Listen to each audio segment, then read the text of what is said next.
భోంచేద్దారండి నాన్న. వద్దమ్మా, మనసు బాగలేదు. ఎక్కడికి వెళ్తున్నావు?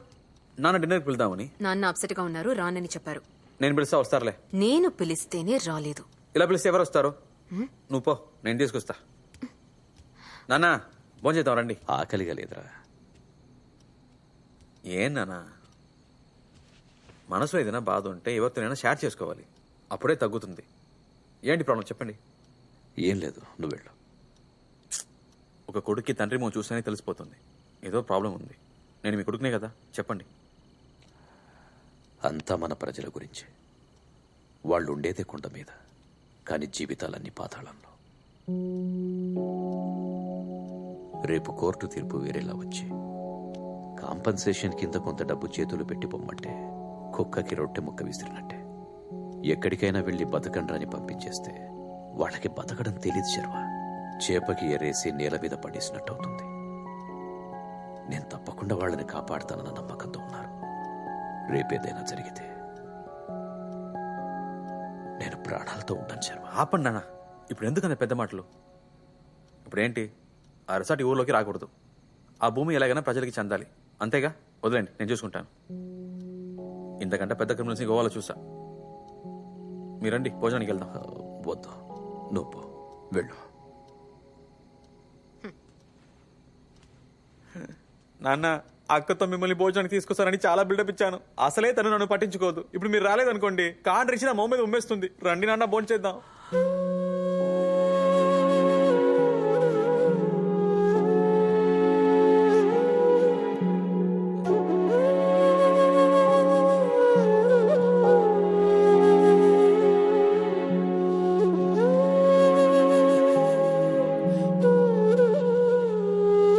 సరే పద.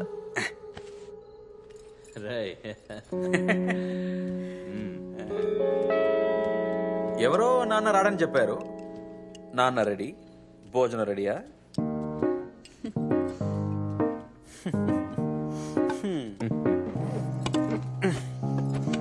నానా, మీరు కూడా అలాగే టాటూ వేయించుకోవచ్చుగా. ఒక్కటిచ్చానా? ఈ వయసులో కూడా టాటూ టూటూ అంటూ, పైగా అది నొప్పిగా ఉంటుందట కదా. ఏముంటది నాన్న, రెండు పిగిలేస్తే ఏం తెలియదు. అయ్యో, తండ్రినే జడగొడుతున్నావేంట్రా? రేపొట్టడా ఏంటి ఇక్కడ రా. ఈ రోజు క్లాస్ లేదుగా, ఎక్కడికి వెళ్తున్నావు? బామాక్స్ లేట్ ఇవ్వడానికి. నువ్వే నా వెపన్ సప్లయర్. ఇవ్వరా, ఇవ్వు. ఏముందిరా సంచిలో? ఇవ్వరా. నేను మిస్ కి ఎప్పుడో చెప్పాను నువ్వు దొంగవని. మిస్ ఏ నమ్మలేదు. ఏంట్రా ఈ పొట్లం? అవి చింతకాయలు. మిస్ కి చాలా ఇష్టం, గిఫ్ట్ ఇద్దామని. సడన్ గా మిస్ కి ఇప్పుడు ఏంటి గిఫ్ట్? నువ్వెవరికి చెప్పనంటే నేను నీకు చెప్తా. వంగు.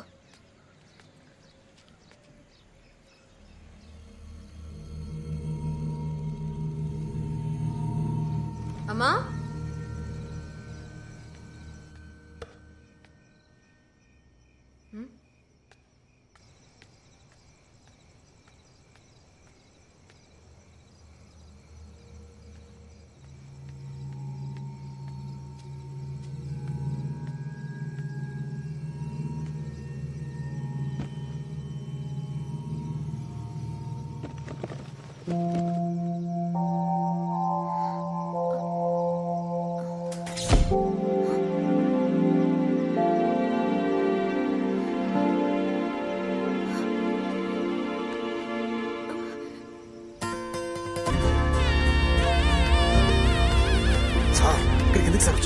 ఏంటి అడవుడి? మీ అక్క పెళ్ళ?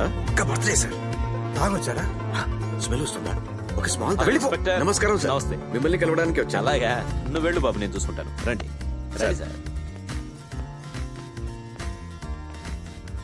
మంచి రోజు చూసుకునే వచ్చాను. ఆట పాట అందరూ చాలా సంతోషంగా ఉన్నారు. అవునవును, చాలా సంతోషంగా ఉన్నారు. ఇంకా మీరు బానే ఉన్నారుగా? అస్సలు బాలేను సార్. ఏంటి సార్, పోలీస్ అయి ఉండి మీరే ఇలా అంటే ఎలా? పోలీసుగా ఉండటమే సార్ ప్రాబ్లం. క్రిమినల్ అయ్యి ఉంటే బాగా సంపాదించి ప్రశాంతంగా ఉండొచ్చు. కొంచెం అర్థమయ్యేలా చెప్పండి. కొంచెం ఫైనాన్షియల్ ప్రాబ్లం, హెల్ప్ చేయగలరా? అదే, ఎంత ఖర్చు అయిందో ఆ డబ్బంతా మొత్తం అప్పుడే ఇచ్చేసాను కదా. మీరు పక్కా జెంటిల్మెన్, కరెక్ట్ గా ఇచ్చేశారు. మరి ఇంకేంటి? మీకు కొడుకుగా నటించడానికి ఒకడు కావాలన్నారుగా, వెంటనే పంపించేశాను. బట్ విక్కీని సర్వగా మార్చడానికి డిఎన్ఏ టెస్ట్ అవన్నీ చేసి సైంటిఫిక్ గా చాలా ఖర్చయింది సార్. మెట్టుపాళయం ఇన్స్పెక్టర్ కరణ్ నన్ను చాలా ప్రూఫ్లు అడిగాడు. అందువల్ల ఒరిజినల్ డాక్యుమెంట్స్ రెడీ చేయడం కోసం కొంచెం ఎక్కువ ఖర్చయింది.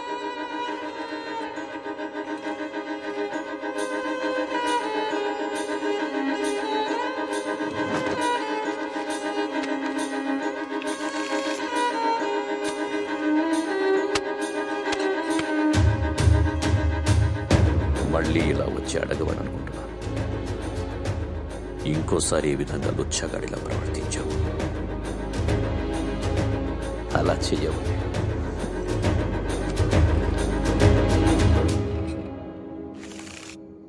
Thank you sir.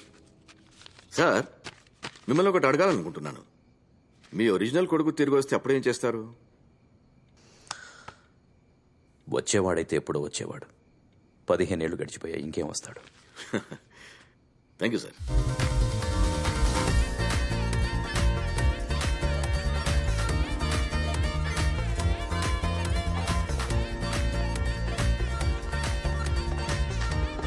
ఏంట్రా ఇది? అతను నిన్ను అంతగా నమ్ముతున్నాడు.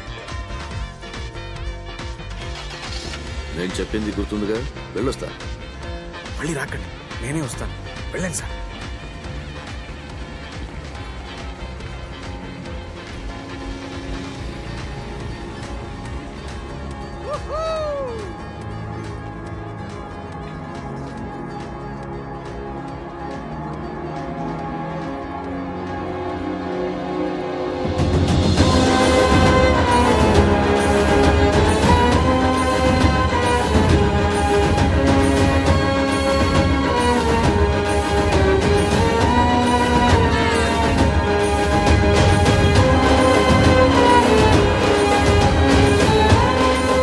మధ్యలో ఉంది, ఇదేం చోటక? ఇదే నేను చెప్పిన ప్లేస్. అది డిస్ప్యూట్ ప్రాపర్టీ. రండమ్మా. నాన్నగారు ఎలా ఉన్నారు? బానే ఉన్నారు. అంటే ఒంట్లో బాగాలేదని విన్నాను. ఇప్పుడు పర్లేదు. నాన్నగారిని అడిగాను చెప్పమ్మా. సరే. ఆవిడ తమ్ముడు. అయ్యో తెలుసు బాబు. సీతక్క రండమ్మా. ఏంటి పేరు పెట్టి పిలుస్తున్నావు? అందరూ తెలుసా నీకు? 14 ఏళ్లుగా వీళ్లతోనే ఉంటున్నాను. నువ్వు వెళ్ళిపోయాక 1 సంవత్సరం అంతా ఇంట్లోనే ఉన్నాను. నాన్నే నన్ను ఇక్కడికి తీసుకొచ్చారు. వీళ్ళందరి సమస్యలు చూసిన తర్వాత నాది పెద్ద సమస్య కాదనిపించింది. ఎట్టా ఉన్నారు? బానే ఉన్నాను. ఇటు పక్క రాటమే మానేశారు. పనితోనే సరిపోతుందక్క. ఎక్కడా కోతి కనిపించట్లేదు. బుజ్జి. Good morning miss. Good morning.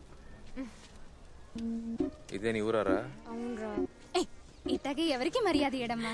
అడవిలోకి ఆడుకోవడానికి పోతే పొద్దుగూకేదాకా రాడు. ఇటు స్కూల్కి పోతేనే నాకు హాయిగా ఉంటది. నీ ఒక్కదానికేనమ్మా భయపడేది. కొంచెం చెప్పమ్మా. సరేరా, నువ్వు బయలుదేరు. బండి ఈవినింగ్ పంపించు. లేదక్క, నేనే వస్తా. నీ సంగతి తర్వాత ఇంకేంటక్క? చెప్తా. మీ ఆయన ఇంకా తాగుతున్నాడా? మీరు చెప్పిన కాడి నుంచి ఆ సెండాలని ముట్టుకోవడమే మానేసిండు.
సరే, లారీ నెంబర్ తెలుసా? తెలీదు. ఆ లారీ మీద ఏదైనా రాసుందా? అదంతా చూసే టైం లేదు. నిజంగానే ఆ లారీ గుద్దడానికి వచ్చిందా ఆ? లేక నా దగ్గర సింపతి కొట్టాలని చూస్తున్నావా? ఏంట్రా బోండా నువ్వు మాట్లాడేది? నన్ను బోండా అన్నమంటే బాగా పగిలిపోద్ది. ఏం జరుగుంటుందో నేను చెప్పనా? నువ్వే ఎక్కడో బండిని గుద్దేసి నా దగ్గరకు వచ్చి ఎవరో నన్ను గుద్దడానికి వచ్చారని చెప్తున్నావు. అలా చెప్తే నిన్ను అనుమానించే ఈ కరణ్ అయ్యో నా ఫ్రెండ్కి ప్రమాదమని కోపడ్డానికి వస్తాడని అనుకున్నావు. ఆ? నువ్వు ఈ ఊరికి ఎందుకు వచ్చావో నీ ప్లాన్ ఏంటో అంతా నాకు తెలుసు. ఎంతో కాలం ఉండలేవు తమ్ముడు, ఇరుక్కుపోతా. బయటికి పోరా.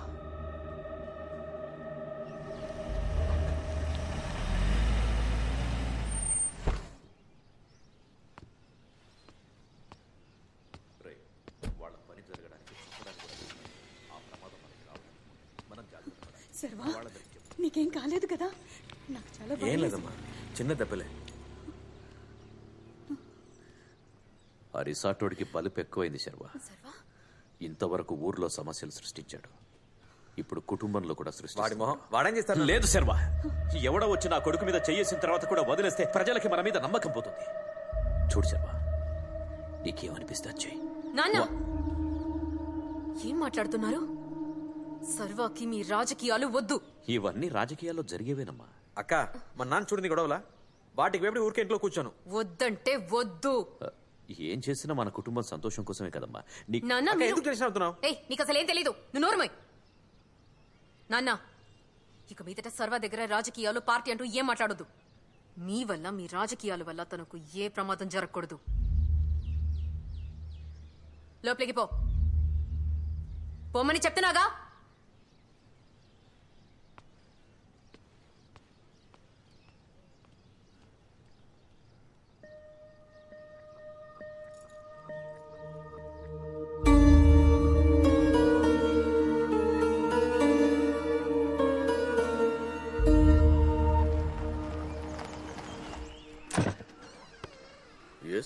నమస్కారం, నా పేరు మన్మోహన్. మీతో కొంచెం మాట్లాడాలి.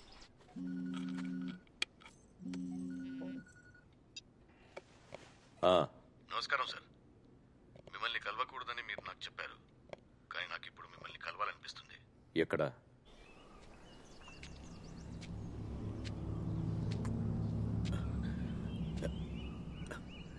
ఎలా వచ్చారు? కార్ కనిపించడం లేదు. షార్ట్ కట్ లో. Yes, I know. మీ దారి ఎప్పుడు దొడ్డిదారి కదా సార్. తీసుకుంటారా? ఏం కావాలి? Thank you sir. స్ట్రైట్ గా మ్యాటర్కి వచ్చారు. పారిపోయిన తమ్ముడిని తలుచుకుంటూ పెళ్లి చేసుకోకుండా ఉన్న మీ అమ్మాయికి పెళ్లి చేయడం కోసం తమ్ముడిగా నటించడానికి ఒక అబ్బాయి కావాలని అడిగారు. నేను పంపించాను. పెళ్లి జరిగిన తర్వాత ఇంట్లో ఉన్న డబ్బు తీసుకుని మళ్లీ అబ్బాయి పారిపోయాడని కథ ముగించేద్దామని చెప్పారు. నేను కూడా నమ్మాను. 2 రోజుల క్రితం మీ అపోజిషన్ పార్టీ లీడర్ మన్మోహన్ ని కలిశాను. భయపడకండి, నేనేం చెప్పలేదు. అతనే నాకు చాలా విషయాలు అర్థమయ్యేలా చెప్పాడు. అప్పుడు నాకు అర్థమైంది, ఇది కూతురు పెళ్లి కోసం మాత్రమే కాదని. 15 సంవత్సరాల క్రితం కొడుకుని పోగొట్టుకున్న ఒక తండ్రి అనే జాలితో జనాలు మీకు ఓట్లేసి గెలిపించారు. అదే సింపతిని యూజ్ చేసి హ్యాట్రిక్ ఎమ్మెల్యే కూడా అయిపోయారు. కానీ ఇప్పుడు కన్న కొడుకునే కాపాడుకోలేని ఇతను మనల్ని ఎలా కాపాడగలడని ప్రజలకు మీ మీద అనుమానం వచ్చేసింది. ఈ అపనమ్మకం మీ ఇమేజ్ ని స్పాయిల్ చేసి ఎలక్షన్ లో గెలవకుండా చేసేస్తుందని మీకు భయం పట్టుకుంది. అప్పుడే ఒక మాస్టర్ ప్లాన్ వేశారు.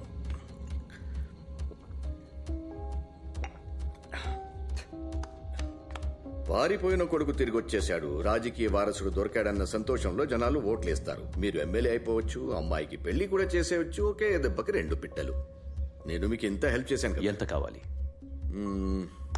నేను మాటికి మీ ముందు చేయి చాచడం it's not comfortable for me. 1 time settlement 2 crores. కొంచెం తక్కువే, అయినా మనం ఇద్దరం ఫ్రెండ్స్ కదా. Deal okay? ఎస్.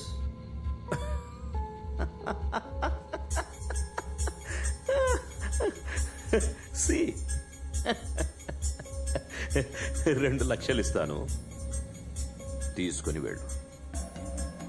ఇదే మీ నిర్ణయమా? సరే, మీరు బయలుదేరండి. మన్మోహన్ ని రమ్మని చెప్పాను. మన మధ్య డీల్ ఓకే అయితే అతనికి గుడ్ బై చెప్పి వెళ్ళిపోదాం అనుకున్నాను. బట్ అతనితో చిన్న పని ఉందిలే. నువ్వేం చెప్పినా ఎవరు నమ్మరు. నా మీద జనాలకు నమ్మకం ఉంది. You are a bad politician. I'm an ugly police officer. Vicky original documents, మన ఇద్దరి ఫోన్ కాన్వర్జేషన్స్ అన్ని రికార్డ్స్.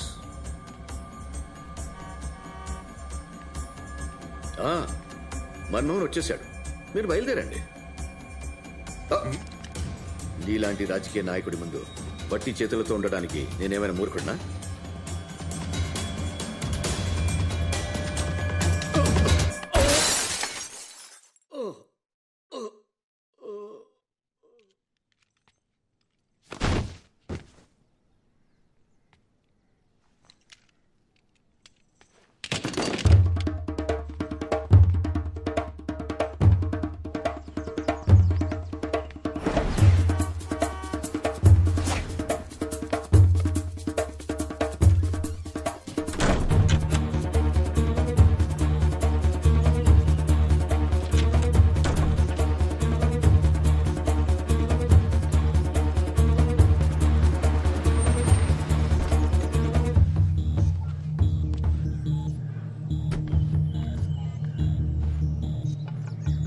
జీవనం సార్,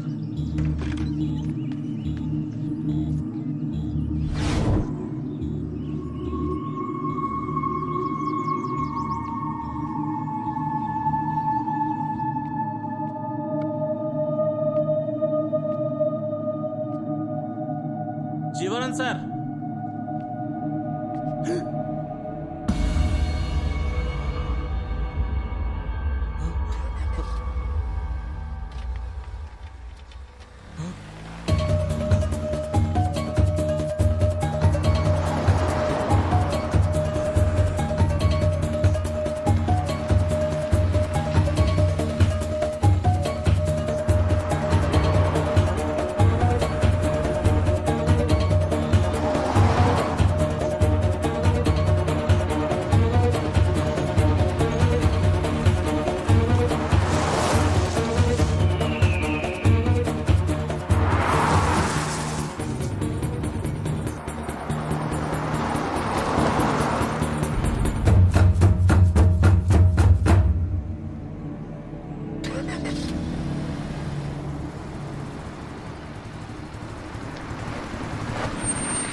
ఇటువైపు కారు ఏమైనా వెళ్ళిందా సార్? ఏ కారు వెళ్ళలేదు సార్, ఇది రిజర్వ్ ఫారెస్ట్ ఏరియా. ఇటువైపు ఎవరిని వెళ్ళనివ్వం సార్. డిక్కీ ఓపెన్ చేయండి. ఏయ్, నేనెవరో తెలీదా?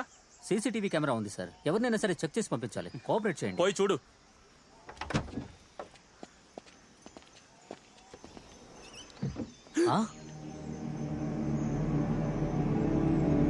సార్ ఏంటి సార్ ఇది? ఏంటే నీ ప్రాబ్లం? సార్ ఏంటే ఇది? సార్ నాకేం తెలియదు. ఎవరితను? నిజంగా ఇతను ఎవరో నాకు తెలియదు సార్. నా బండిలోకి బాడీ ఎలా వచ్చిందో తెలియదు సార్. నేను చెప్పేది నమ్మండి సార్. స్టేషన్